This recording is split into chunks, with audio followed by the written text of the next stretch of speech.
નમસ્કાર મિત્રો, સ્વાગત છે તમારું ગુજરાત જોબ ગાઈડમાં। આજે આપણે વાત કરવાના છીએ પીએમ પોષણ યોજના હેઠળ ગાંધીનગરમાં આવેલી એક જોરદાર સરકારી ભરતી વિશે।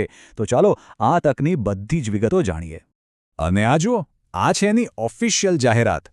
એકદમ સ્પષ્ટ લખ્યું છે કે પીએમ પોષણ યોજના અંતર્ગત ગાંધીનગર ખાતે પ્રોજેક્ટ કોઓર્ડિનેટરની જગ્યાઓ માટે ભરતી બહાર પડી છે। અને આ એક સીધી ભરતી પ્રક્રિયા છે, મતલબ કે કોઈ લાંબી પરીક્ષાની ઝંઝટ નહીં। હા, એક વાત ખાસ ધ્યાનમાં રાખવા જેવી છે, આ કોઈ કાયમી નોકરી નથી, પણ 11 મહિનાના કરાર આધારિત છે।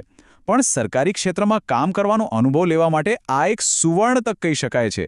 અને અહીંયા એક નહીં પણ 2 અલગ-અલગ પ્રકારના પ્રોજેક્ટ કોઓર્ડિનેટર માટે જગ્યાઓ છે। તો ચાલો જરા સમજી લઈએ કે આ બંને પોસ્ટમાં ફરક શું છે। પહેલી છે પ્રોજેક્ટ કોઓર્ડિનેટર એકેડેમિક। એમનું કામ મુખ્યત્વે શૈક્ષણિક કાર્યક્રમો અને તેના અમલીકરણ પર રહેશે, જ્યારે બીજી બાજુ જે પ્રોજેક્ટ કોઓર્ડિનેટર આઈટી છે, એમનું કામ સંપૂર્ણપણે ટેકનોલોજી અને ડેટા મેનેજમેન્ટ સાથે જોડાયેલું હશે। એટલે તમે તમારી લાયકાત પ્રમાણે પસંદ કરી શકો છો। અને હવે વાત કરીએ સૌથી મહત્વના મુદ્દાની, એટલે કે પગાર। તો જુઓ, આ બંને પદ માટે માસિક ફિક્સ પગાર ₹40,000 નક્કી કરવામાં આવ્યો છે, જે ખરેખર એક સારો આંકડો છે। ચાલો હવે એ જોઈએ કે આ પોસ્ટ માટે કોણ અરજી કરી શકે છે, મતલબ કે જરૂરી લાયકાત અને અનુભવ શું માંગ્યો છે, જેથી તમે ચેક કરી શકો કે તમે આ ભરતી માટે લાયક છો કે નહીં। જો તમારે એકેડેમિક કોઓર્ડિનેટર માટે અપ્લાય કરવું હોય તો તમારી પાસે MSW, MBA અથવા MRS જેવી માસ્ટર ડિગ્રી હોવી જરૂરી છે। સાથે જ સરકારી કે અર્ધસરકારી પ્રોજેક્ટમાં કામ કરવાનો ઓછામાં ઓછો 2 વર્ષનો અનુભવ પણ માંગ્યો છે। અને હા, અંગ્રેજી, ગુજરાતી ભાષા અને કમ્પ્યુટરનું બેઝિક જ્ઞાન તો હોવું જ જોઈએ। હવે જો તમે આઈટી કોઓર્ડિનેટર માટે વિચારી રહ્યા છો તો તમારી પાસે MSc આઈટી અથવા MCA જેવી કમ્પ્યુટર સાયન્સમાં માસ્ટર ડિગ્રી હોવી જોઈએ। બાકી અનુભવ અને ભાષાની જે શરતો છે એ એકેડેમિક પોસ્ટ જેવી જ છે। ઓકે, તો લાયકાત વિશે તો આપણે જાણી લીધું, પણ હવે સૌથી મોટો સવાલ એ છે કે અરજી કઈ રીતે કરવાની। તો અહીંયા ખાસ ધ્યાન આપજો, તમારે કોઈ ઓનલાઈન ફોર્મ ભરવાનું નથી। આ ભરતી સીધા વોક ઇન ઇન્ટરવ્યૂ દ્વારા થવાની છે। વોક ઇન ઇન્ટરવ્યૂની પ્રોસેસ એકદમ સિમ્પલ છે। સૌથી પહેલાં તમારા બધા જરૂરી ડોક્યુમેન્ટ્સ તૈયાર કરી લો, પછી તમારે ઇન્ટરવ્યૂના સ્થળે જઈને અરજી ફોર્મ ભરવાનું રહેશે, અને બસ સમયસર પહોંચીને ઇન્ટરવ્યૂ આપી દેવાનો છે। બહુ જ સરળ। આ સ્લાઇડ પર જે તારીખ અને સમય છે એ બરાબર નોંધી લેજો, કેમ કે આ ચૂકવા જેવું નથી।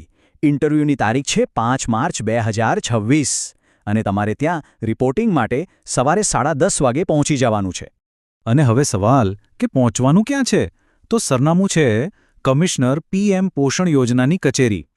આ કચેરી વિદ્યા સમીક્ષા કેન્દ્ર સેક્ટર 19 ગાંધીનગરમાં આવેલી છે।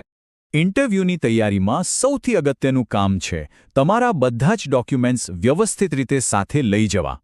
ચાલો એક નજર નાખી લઈએ કે તમારે કયા કયા ડોક્યુમેન્ટ્સ સાથે રાખવાના છે, જેથી ઇન્ટરવ્યૂના દિવસે કોઈ દોડધામ ન થાય।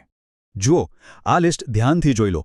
તમારી બધી જ શૈક્ષણિક માર્કશીટ અને સર્ટિફિકેટ, તમારા અનુભવના પ્રમાણપત્રો અને જન્મ તારીખના પુરાવા તરીકે સ્કૂલ લિવિંગ સર્ટિફિકેટ અથવા જન્મનું પ્રમાણપત્ર। અને હા, સૌથી અગત્યની વાત, આ બધા ઓરિજિનલ ડોક્યુમેન્ટ્સ તો લેવાના જ છે, પણ સાથે સાથે દરેકની એક સ્વપ્રમાણિત એટલે કે સેલ્ફ અટેસ્ટેડ ઝેરોક્સ કોપીનો આખો સેટ બનાવવાનું ભૂલતા નહીં। તો ચાલો આખી વાતને ફટાફટ એક નજરમાં જોઈ લઈએ। પોસ્ટનું નામ છે પ્રોજેક્ટ કોઓર્ડિનેટર, પગાર છે ફિક્સ ₹40,000, ઇન્ટરવ્યૂ છે 5 માર્ચ 2026ના રોજ સવારે 10:30 વાગે અને સ્થળ છે ગાંધીનગર। બધું જ એકદમ ક્લિયર। તો મિત્રો, હવે તમારે વિચારવાનું છે કે શું આ તક તમારા કૌશલ્ય અને અનુભવને અનુરૂપ છે? મિત્રો, દરરોજની સરકારી અપડેટ સૌથી પહેલા મેળવવા અમારું ટેલિગ્રામ ગ્રુપ જોઈન કરો। લિંક ડિસ્ક્રિપ્શનમાં છે, હમણાં જ જોઈન કરી લો। તો મિત્રો, આ હતી સંપૂર્ણ માહિતી। જો તમને આ માહિતી ઉપયોગી લાગી હોય તો વિડીયોને લાઇક કરો, મિત્રો સાથે શેર કરો અને ચેનલને સબસ્ક્રાઇબ કરવાનું ભૂલશો નહીં। મળીએ ફરી એક નવી સરકારી ભરતી સાથે। જય હિન્દ, જય ગુજરાત।